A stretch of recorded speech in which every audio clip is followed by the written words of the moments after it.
Hello बच्चों, तो यहाँ पर हमारे पास एक टॉपिक है relation between electric potential and field.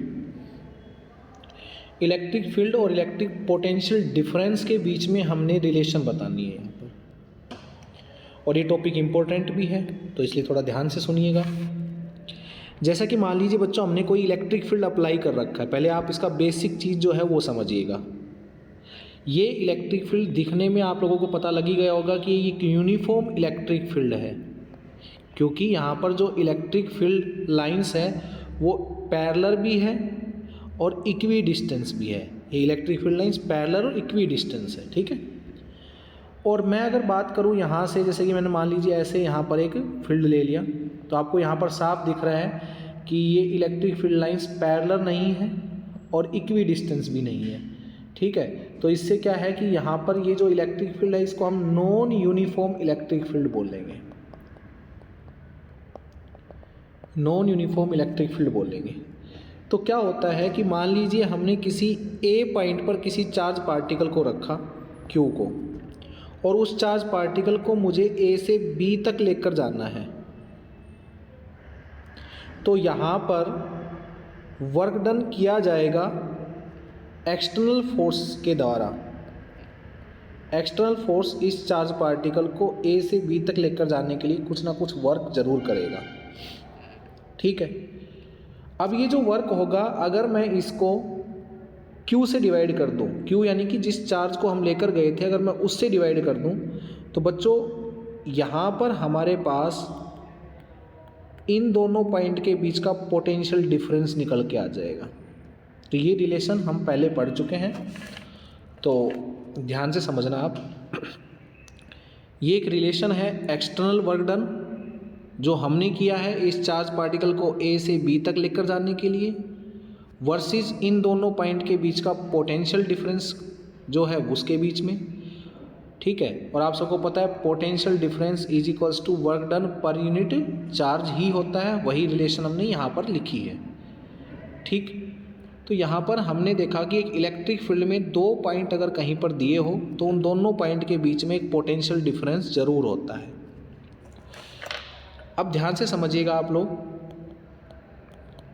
जो एक्सटर्नल वर्क डन होता है वो हमेशा minus of work done by electric force, यानी जो इलेक्ट्रिक फोर्स होता है उसके द्वारा किए गए काम का हमेशा नेगेटिव लिया जाता है।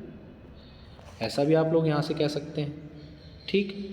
तो हम यहाँ पर ये कह सकते हैं कि VB minus VA is equals to, बच्चों हमें पता है कि work done by electric force जो होता है वो इंटीग्रेशन A से B फोर्स और डिस्प्लेसमेंट के बीच का डॉट प्रोडक्ट होता है।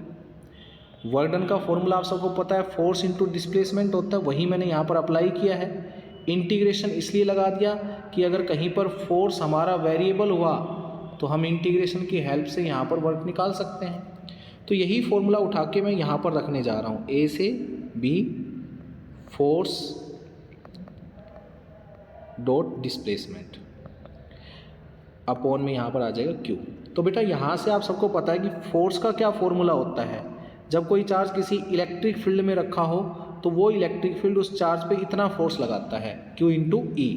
तो हम क्या करते हैं, यहाँ पर F की जगह Q इंटू E रख देंगे।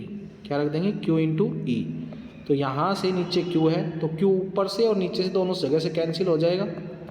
तो यहाँ पर हमारे पास एक रिलेशन आ गई है E डॉट dr A से B।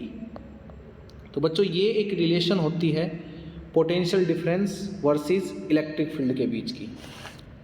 बच्चों ये एक इम्पोर्टेंट रिलेशन है।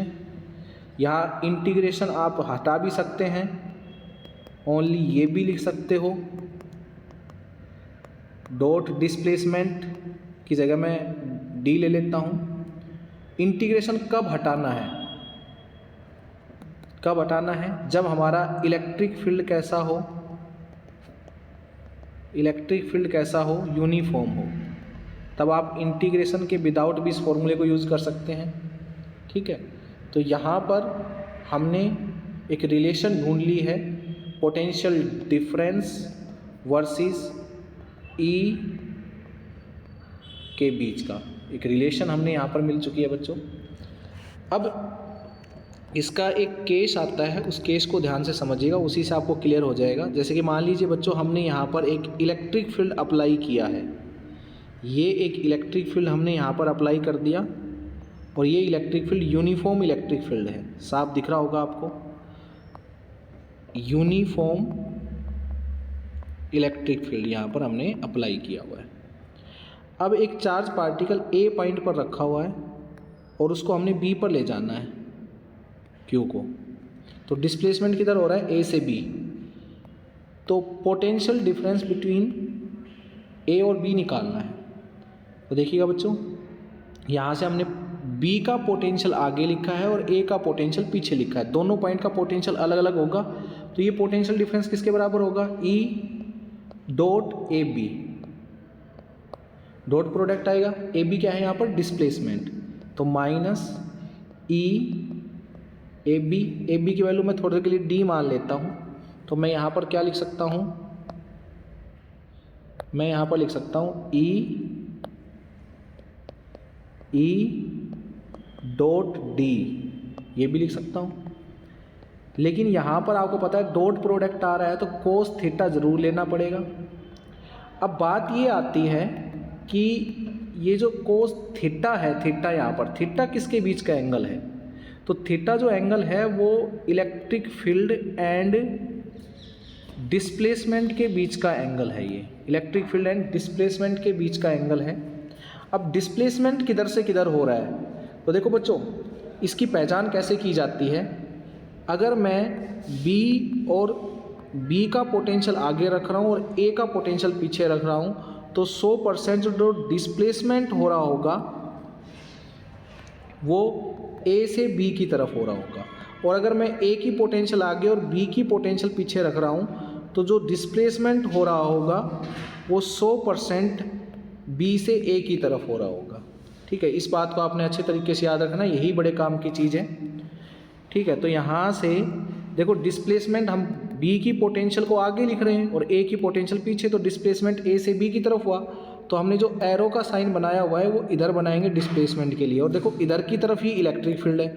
तो यहाँ से हम थीटा की जगह क्या यूज़ कर सकते हैं बेटा, थीटा की जगह यूज़ कर सकते हैं 0 डिग्री, क्योंकि डिस्प्लेसमेंट और इलेक्ट्रिक फील्ड के बीच का जो एंगल है वो 0 है। तो बेटा यहाँ से आ जाएगा हमारा ये आंसर। ठीक है, -ED। अब देखो यहाँ से एक बात प्रूव हो गई कि जो B की पोटेंशियल और A की पोटेंशियल के बीच का जो माइनस है वो नेगेटिव में आ रहा है।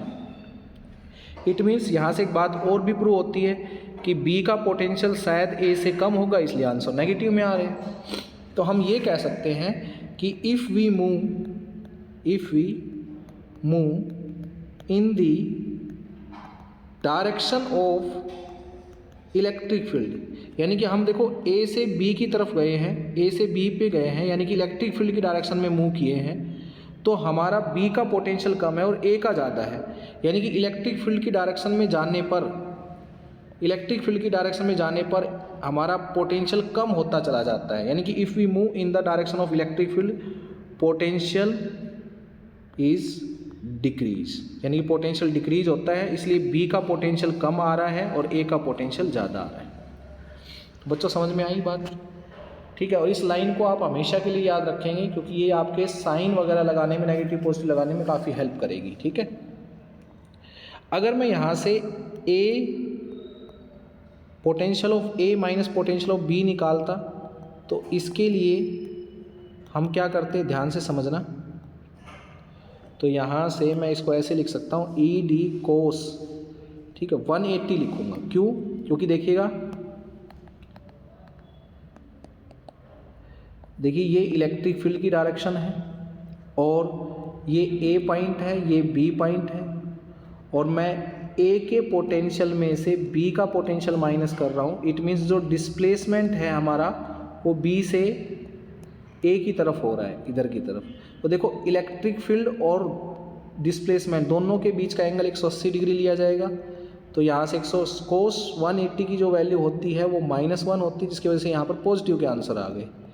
तो इससे एक बात प्रूव हो गई कि शायद ए की पोटेंशियल बी से ज़्यादा है।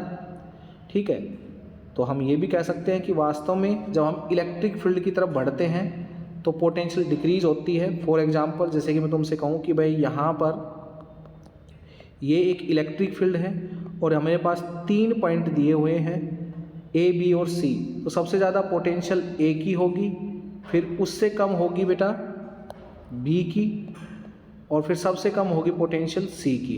यानी कि जैसे जैसे तुम इलेक्ट्रिक फील्ड की डायरेक्शन में बढ़ते हो पोटेंशियल डिक्रीज होती चली जाती है।